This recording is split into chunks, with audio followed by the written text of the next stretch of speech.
గీత గారు రెడీయా? రెడీ అండి. మసూర్ దాల్ కర్రీ. ఓకే, మరి మసూర్ దాల్ కర్రీకి కావాల్సిన పదార్థాలు ఏంటో చూద్దాం.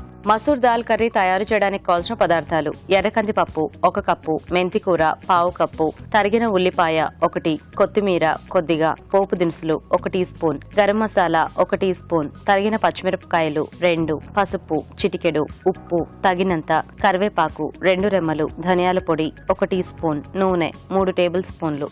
ఓకే, మరి మసూర్ దాల్ కర్రీకి కావాల్సిన పదార్థాలన్నీ చూసారు కదా, సో స్టార్ట్ చేద్దామండి. ఓకే అండి. ఓకే, ఫస్ట్ కొద్దిగా ఆయిల్ వేసుకుందాం. సో ఈ ఎర్రకంది పప్పు కూడా వాడుతుంటారండి మీరు అప్పుడప్పుడు? అప్పుడప్పుడు వాడతానండి. ఓకే, అదే రెగ్యులర్ గా మనం ఎక్కువ కందిపప్పే వాడుతుంటాం కదా. కొద్దిగా పోపు దినుసులు వేసుకుంటున్నాను. ఓకే, సో జీలకర్ర, ఆవాలు.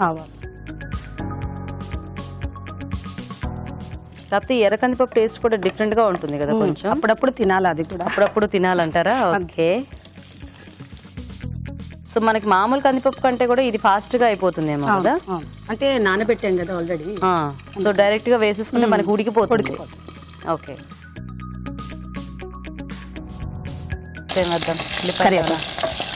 కొద్దిగా కరివేపాకు, ఆనియన్స్ వేసానండి. సో ఇది ఎలా మనకి మామూలు పప్పు కూరలానే వస్తుందా? బాగుంటుందండి, రైస్ లోకి బాగుంటుంది, చపాతీలోకి కూడా బాగుంటుంది. ఓ, సో ఈ ఎర్రకంది పప్పు ముందు కొంచెం నానబెట్టి పెట్టుకోవాలా? నానాలి. ఓకే, సో ఆకుకూర కూడా వాడుతున్నారు? మెంతి కూర. మెంతి కూర అంటే కంపల్సరీ ఉండాలా? ఒక ఫ్లేవర్ ఉండాలా, లేకపోతే ఏదో ఒకటి ఉండాలి, ఏదో ఆకుకూర. సో ఉల్లిపాయలు ఎలా దీంట్లో బాగా ఎర్రగా వేగిపోతే బాగుంటుంది, లేకపోతే ఎర్రగా దూరగా వేగాలి. సో జనరల్ గా మనం పప్పు కూర చేసుకుంటాం కదా, ఇట్లా అన్ని కలిపేసి ఉడికించుకొని, ఇది అలా చేసుకుంటే బాగోదా? అది అలా అయినా బాగుంటది, కానీ ఇలా కొంచెం పొడి పొడిగా బాగుంటది, ఉత్తగా తిన్నా గానీ. ఓకే ఓకే, సో ఇప్పుడు ఇది మనకి పొడి పొడిగా వస్తుందా కూర? కొంచెం పొడిగా ఉంటది. ఓ, సో ఆ పప్పు టైప్ లో మెత్తగా రాదు. ఓకే ఓకే, సో నానబెట్టేసుకున్న ఎర్రకంది. ఓ, జస్ట్ కొంచెం నానితే కొద్దిగా బాగుంటదని ఫ్రై టైప్ లో, ముద్దకూర లాగా ముద్దకూర దగ్గరకు వస్తుంది. ఓకే ఓకే, సో మీరు ఏమైనా వర్క్ చేస్తుంటారండి? లేదండి, హౌస్ వైఫేనా? సో ఎలా కాలక్షేపం ఇంట్లో? నాకు 3 పిల్లలండి. 3 పిల్లలు, సూపర్. ఏం చదువుతున్నారు?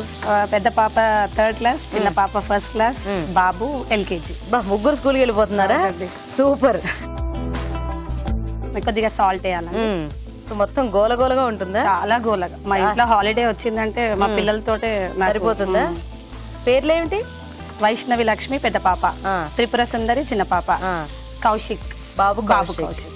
ఓకే, సో మీ వారేం చేస్తూ ఉంటారు? మా వారు బిజినెస్ అండి. పేరేమిటి? శ్యామ్ సుందర్ గారు. అవునండి. ధనియాల పొడి, గరం మసాలా.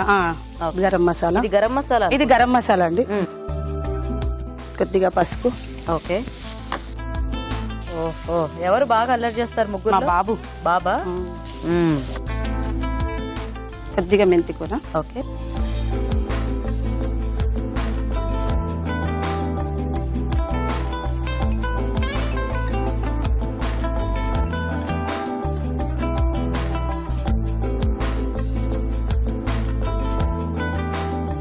కొద్దిగా కొత్తిమీర. ఓకే, సో రెడీ అయిపోయిందండి. ఓకే, మరి మసూర్ దాల్ కర్రీ కూడా రెడీ అండి. టేస్ట్ చూసే ముందు తయారీ విధానం ఇంకోసారి చూద్దాం. మసూర్ దాల్ కర్రీ తయారు చేయడానికి కావాల్సిన పదార్థాలు: ముందుగా ఎర్రకంది పప్పు నానబెట్టి ఉంచాలి. ఒక పాన్ లో నూనె వేసి పోపు దినుసులు, తరిగిన పచ్చిమిరపకాయలు, కరివేపాకు, ఉల్లిపాయ ముక్కలు వేసి వేయించాలి. దీనిలో నానబెట్టిన ఎర్రకంది పప్పు, ఉప్పు వేసి వేగనివ్వాలి. తర్వాత గరం మసాలా, పసుపు, ధనియాల పొడి, మెంతి కూర వేసి మరి కాస్త వేగనివ్వాలి. ఆపై కొత్తిమీరతో గార్నిష్ చేసి సర్వ్ చేసుకుంటే మసూర్ దాల్ కర్రీ రెడీ.